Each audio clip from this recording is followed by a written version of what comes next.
بسم الله الرحمن الرحيم. الحمد لله الذي أنزل على عبده الكتاب ولم يجعل له عوجا قيما لينذر بأسا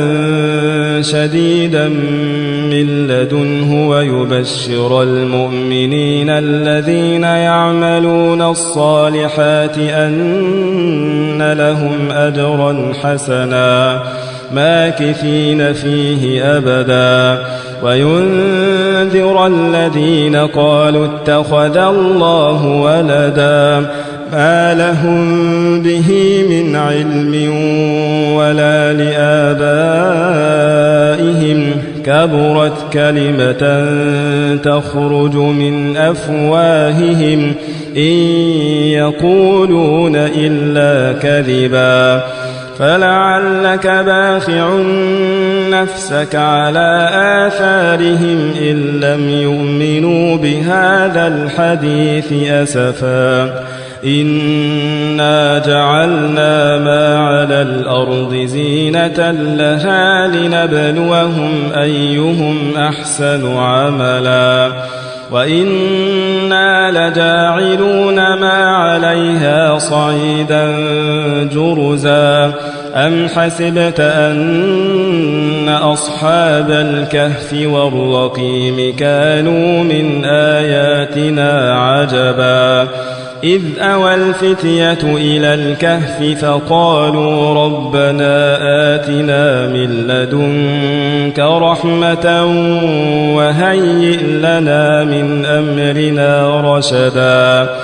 فضربنا على آذانهم في الكهف سنين عددا ثم بعثناهم لنعلم أي الحزبين أحصى لما لبثوا أمدا نحن نقص عليك نبأهم بالحق إنهم فتية آمنوا بربهم وزدناهم هدى وربطنا على قلوبهم إذ قاموا فقالوا ربنا رب السماوات والأرض لن ندعو من دونه إلها لقد قلنا إذا شططا هؤلاء قومنا اتخذوا من دونه آلهة لولا يأتون عليهم بسلطان بين فمن أظلم ممن افترى على الله كذبا وإذ اعتزلتموهم وما يعبدون إلا الله فأووا إلى الكهف ينشر لكم ربكم من رحمته ويهيئ لكم من أمركم مرفقا وترى الشمس إذا طلعت تزاور عن كهفهم ذات اليمين وإذا غربت تقرضهم ذات الشمال وهم في فجوة منه ذلك من آيات الله من يهد الله فهو المهتد ومن يضلل فلن تجد له وليا مرشدا وتحسبهم أيقاظا وهم رقود ونقلبهم ذات اليمين وذات الشمال وكلبهم باسط ذراعيه بالوصيد لو اطلعت عليهم لوليت منهم فرارا ولملئت منهم رعبا وكذلك بعثناهم ليتساءلوا بينهم قال قائل منهم كم لبثتم قالوا لبثنا يوما أو بعض يوم قالوا ربكم أعلم بما لبثتم فبعثوا أحدكم بورقكم هذه إلى المدينة فلينظر أيها أزكى طعاما فليأتكم برزق منه وليتلطف ولا يشعرن بكم أحدا إنهم إن يظهروا عليكم يرجموكم أو يعيدوكم في ملتهم ولن تفلحوا إذا أبدا وكذلك أعثرنا عليهم ليعلموا أن وعد الله حق وأن الساعة لا ريب فيها إذ يتنازعون بينهم أمرهم فقالوا بنوا عليهم بنيانا ربهم أعلم بهم قال الذين غلبوا على أمرهم لنتخذن عليهم مسجدا سيقولون ثلاثة رابعهم كلبهم ويقولون خمسة سادسهم كلبهم رجما بالغيب ويقولون سبعة وثامنهم كلبهم قل ربي أعلم بعدتهم ما يعلمهم إلا قليل فلا تمار فيهم إلا مراء ظاهرا ولا تستفت فيهم منهم أحدا ولا تقولن لشيء إني فاعل ذلك غدا إلا أن يشاء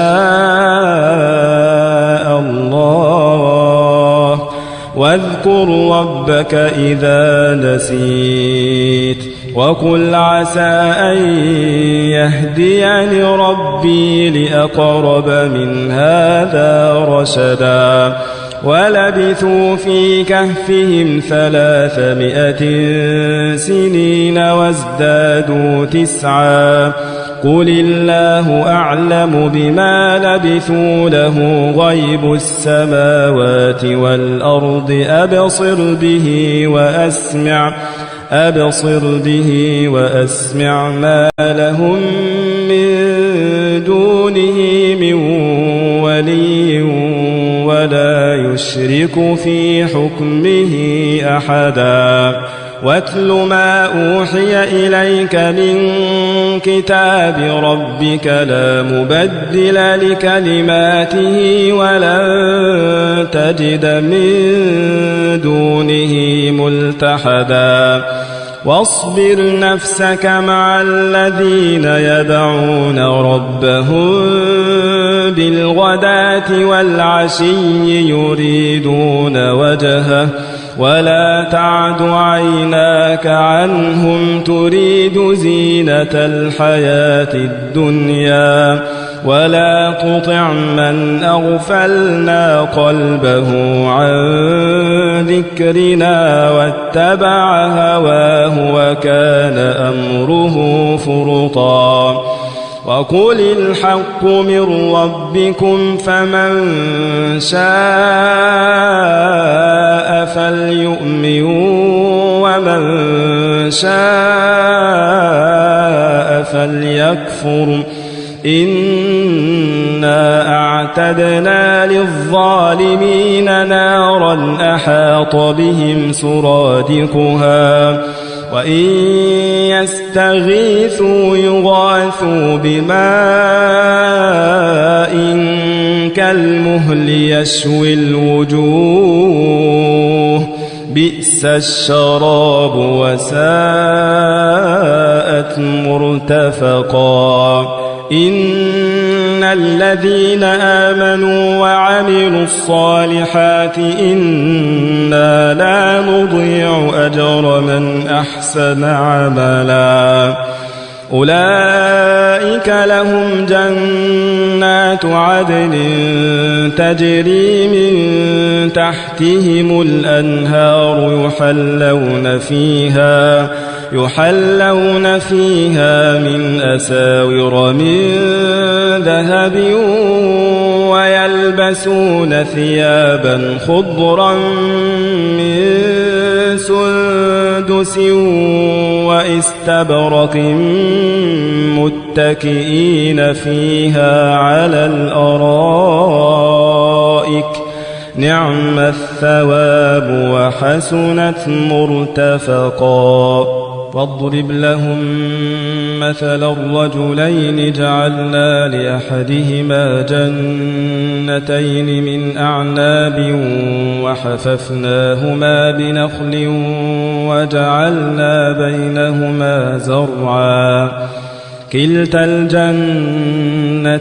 آتت أكلها ولم تظلم منه شيئا وفجرنا خلالهما نهرا وكان له ثمر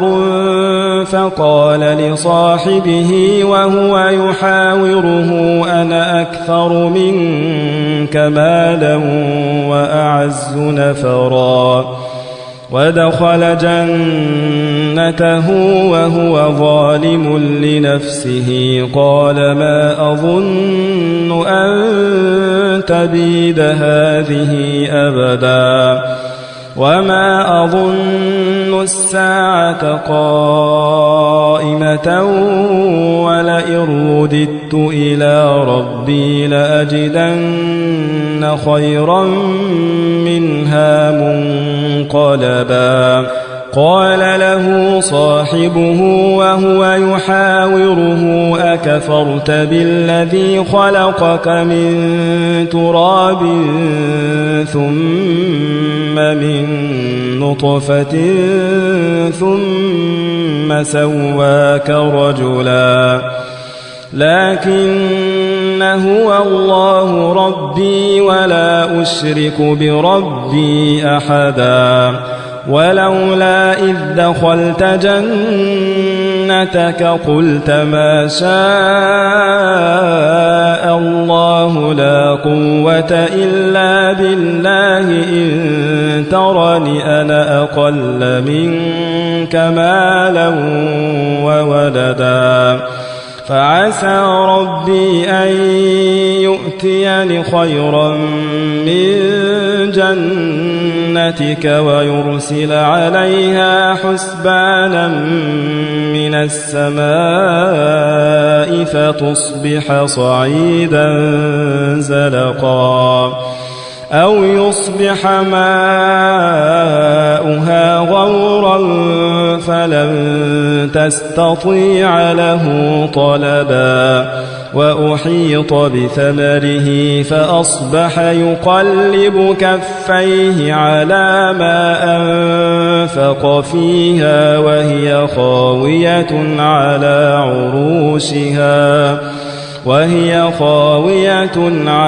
عروشها ويقول يا ليتني لم أشرك بربي أحدا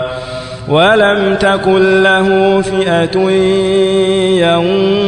ينصرونه من دون الله وما كان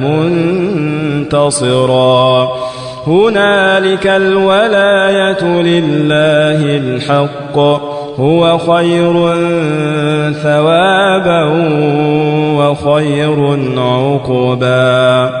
واضرب لهم مثل الحياة الدنيا كماء إن أنزلناه من السماء فاختلط به نبات الأرض فأصبح هشيما تذروه الرياح وكان الله على كل شيء مقتدرا المال والبنون زينة الحياة الدنيا والباقيات الصالحات خير عند ربك ثوابا وخير أملا ويوم نسير الجبال وترى الأرض بارزة وحشرناهم فلم نغادر منهم أحدا وعرضوا على ربك صفا لقد جئتمونا كما خلقناكم أول مرة بل زعمتم أن لن نجعل لكم موعدا ووضع الكتاب فترى المجرمين مشفقين مما فيه ويقولون يا ويلتنا ما لهذا الكتاب لا يغادر صغيرة ولا كبيرة إلا أحصاها ووجدوا ما عملوا حاضرا ولا يظلم ربك أحدا وإذ قلنا للملائكة اسجدوا لآدم فسجدوا إلا إبليس كان من الجن ففسق عن أمر ربه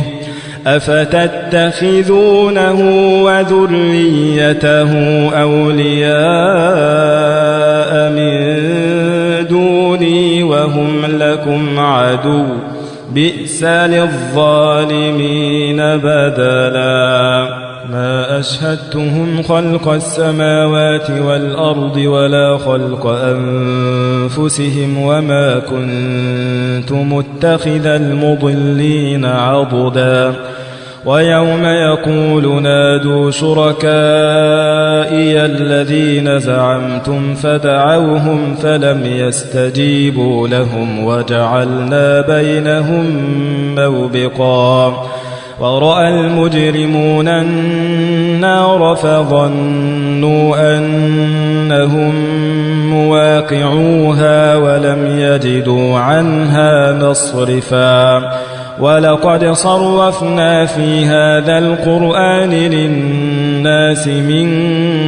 كل مثل وكان الإنسان أكثر شيء جدلا وما منع الناس أن يؤمنوا إذ جاءهم الهدى ويستغفروا ربهم إلا أن تأتيهم سنة الأولين أو يأتيهم العذاب قبلا وما نرسل المرسلين إلا مبشرين ومنذرين ويجادل الذين كفروا بالباطل ليدحضوا به الحق واتخذوا آياتي وما أنذروا هزوا ومن أظلم ممن ذكر بآيات ربه فأعرض عنها ونسي ما قدمت يداه إنا جعلنا على قلوبهم أكنة أن يفقهوه وفي آذانهم وقرا وإن تدعهم إلى الهدى فلن يهتدوا إذن أبدا وربك الغفور ذو الرحمة لو يؤاخذهم بما كسبوا لعجل لهم العذاب بل لهم موعد لن يجدوا من دونه موئلا وتلك القرى أهلكناهم لما ظلموا وجعلنا لمهلكهم موعدا وإذ قال موسى لفتاه لا أبرح حتى أبلغ مجمع البحرين أو أمضي حقبا فلما بلغا مجمع بينهما نسيا حوتهما فاتخذ سبيله في البحر سربا فلما جاوزا قال لفتاه آتنا غداءنا لقد لقينا من سفرنا هذا نصبا قال أرأيت إذ أوينا إلى الصخرة فإني نسيت الحوت وما أنسانيه إلا الشيطان أن أذكره واتخذ سبيله في البحر عجبا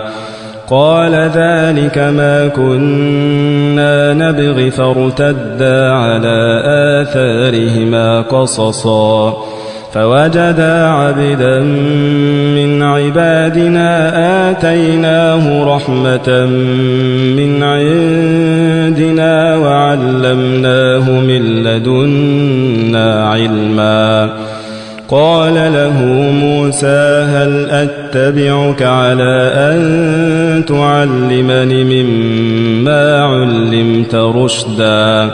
قال إنك لن تستطيع معي صبرا وكيف تصبر على ما لم تحط به خبرا قال ستجدني إن شاء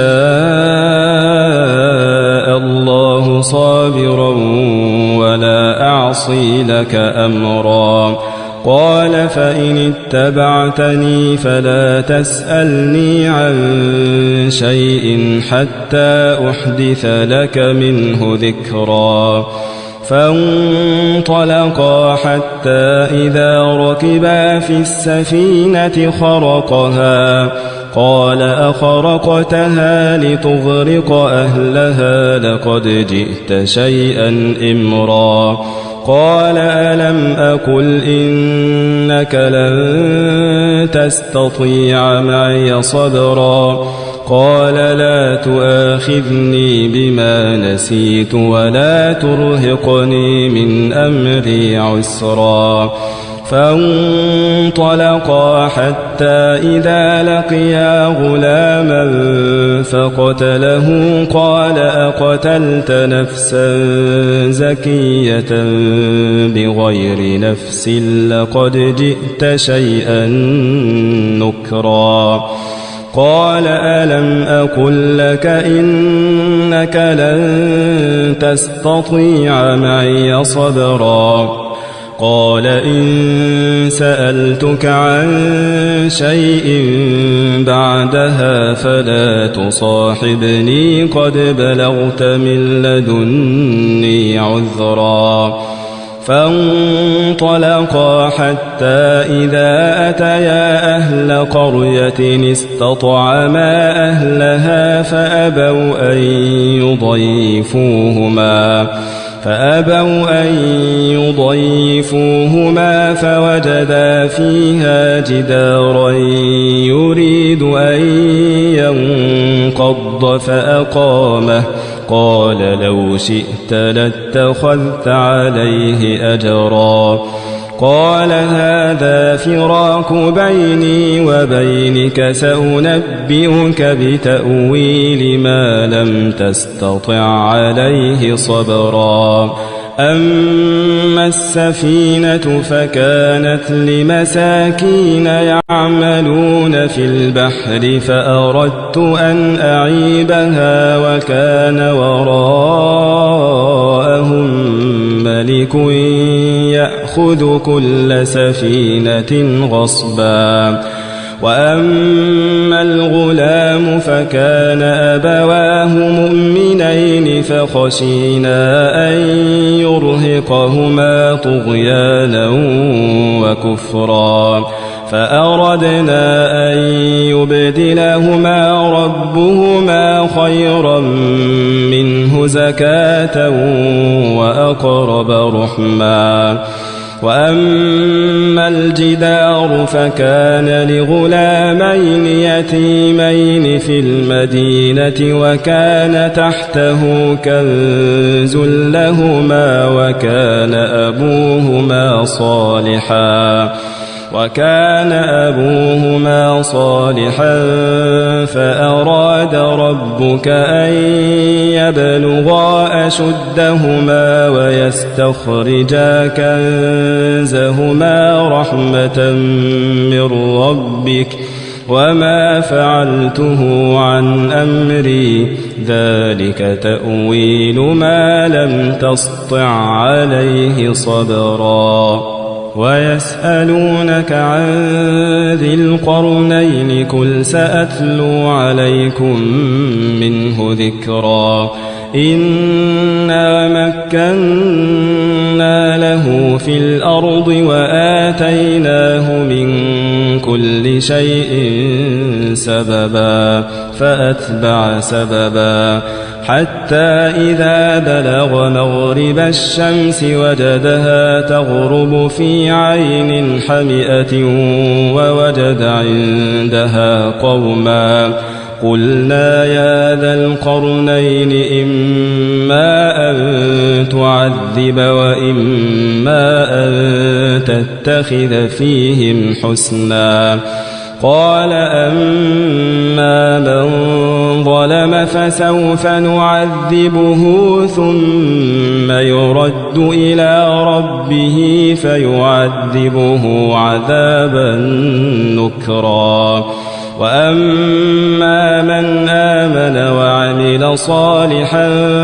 فله جزاء الحسنى وسنقول له من أمرنا يسرا ثم أتبع سببا حتى إذا بلغ مطلع الشمس وجدها تطلع على قوم لم نجعل لهم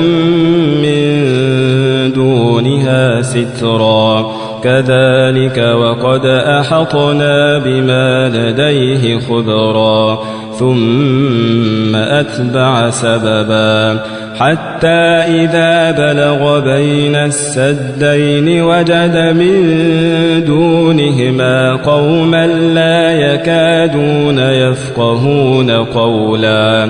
قالوا يا ذا القرنين إن يأجوج ومأجوج مفسدون في الأرض فهل نجعل لك خرجا على أن تجعل بيننا وبينهم سدا قال ما مكني فيه ربي خير فأعينوني بقوة أجعل بينكم وبينهم ردما آتوني زبر الحديد حتى إذا ساوى بين الصدفين قال انفخوا حتى إذا جعله نارا قال آتوني أفرغ عليه قطرا فما استطاعوا أن يظهروه وما استطاعوا له نقبا قال هذا رحمة من ربي فإذا جاء وعد ربي جعله دكاء وكان وعد ربي حقا وتركنا بعضهم يومئذ يموج في بعض ونفخ في الصور فجمعناهم جمعا وعرضنا جهنم يومئذ للكافرين عرضا الذين كانت أعينهم في غطاء عن ذكري وكانوا لا يستطيعون سمعا أفحسب الذين كفروا أن يتخذوا عبادي من دوني أولياء إنا أعتدنا جهنم للكافرين نزلا قل هل ننبئكم بالأخسرين أعمالا الذين ضل سعيهم في الحياة الدنيا وهم يحسبون أنهم يحسنون صنعا أولئك الذين كفروا بآيات ربهم ولقائه فحبطت أعمالهم فلا نقيم لهم يوم القيامة وزنا ذلك جزاؤهم جهنم بما كفروا واتخذوا آياتي ورسلي هزوا إن الذين آمنوا وعملوا الصالحات كانت لهم جنات الفردوس نزلا خالدين فيها لا يبغون عنها حولا قل لو كان البحر مدادا لكلمات ربي لنفد البحر قبل أن تنفد كلمات ربي ولو جئنا بمثله مددا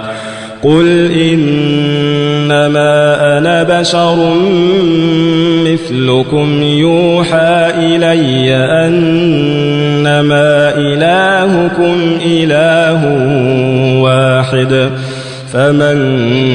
كان يرجو لقاء ربه فليعمل عملا صالحا ولا يشرك بعبادة ربه أحدا.